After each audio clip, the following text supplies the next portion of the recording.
going on, everybody? Vince Goodrum here.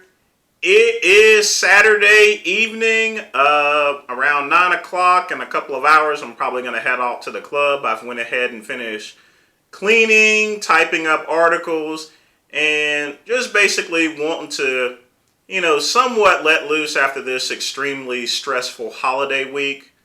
But just wanted to make this video on a couple of things that have arisen lately.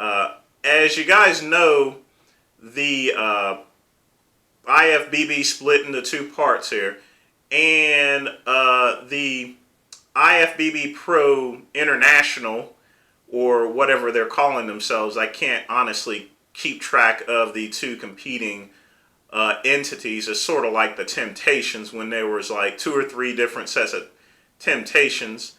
But recently, Wayne D'Amelia had recently announced that he is going to have drug testing for the events itself here. And quite frankly, it's making a lot of news there, but I'm just going to be honest with you guys. And most of you guys know that this drug testing is nothing more than a bunch of chicanery.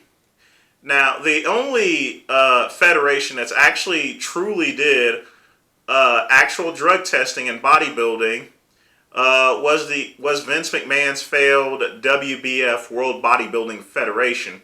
And the only reason why he went to drug testing was simply because he was under investigation at the time by the feds for distribution of narcotics and anabolic steroids there.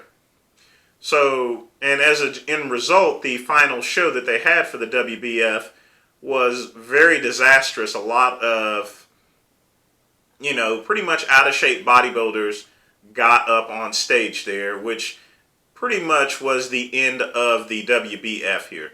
Now, the thing about it is that this is not going to take place there in terms of drug testing here for the new IFBB Pro League there.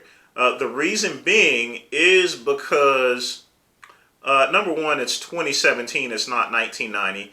And nowadays, even with drug testing, there are no drug tests whatsoever for the use of growth hormone as well as insulin as well. So bodybuilders will still be able to use those two prime products in order to get lean, ripped, and pretty huge there.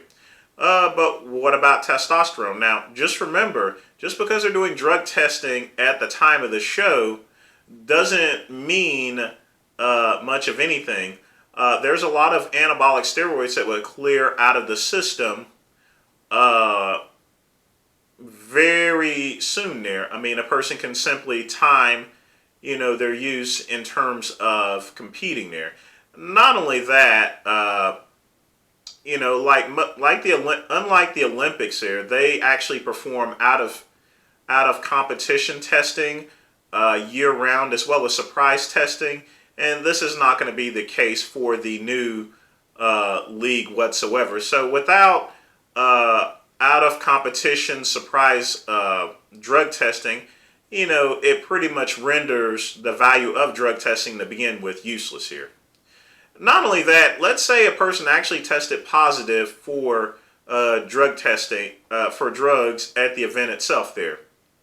If this person is a huge mega star, depending on who is actually competing itself there, do you think for 1 minute that the new IFBB Pro League International, I'm just going to call it IFBB Pro International just to make things clear, do you think that they are actually going to announce this here or actually say anything whatsoever? They'll just simply just sweep this under the rug if it's a big athlete. If it's a minor athlete, they may do it, and even if they did it there,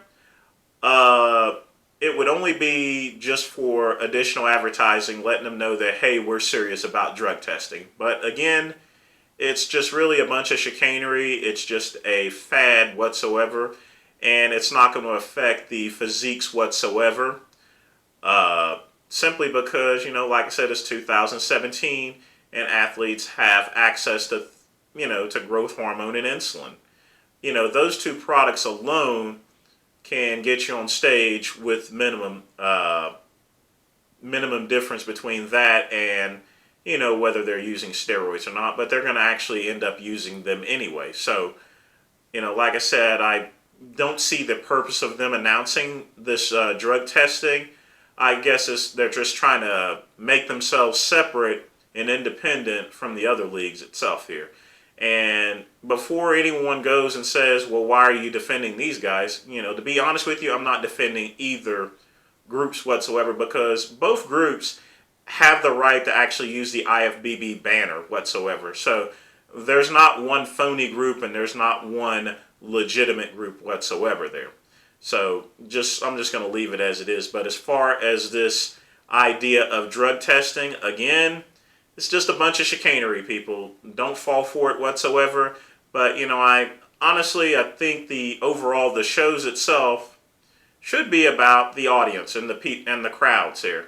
And it should be more or less about bringing the best physique on stage, regardless as to what they use, whether it's anabolic steroids, whether it's growth hormone, or putting cocaine in your cornflakes. Who cares?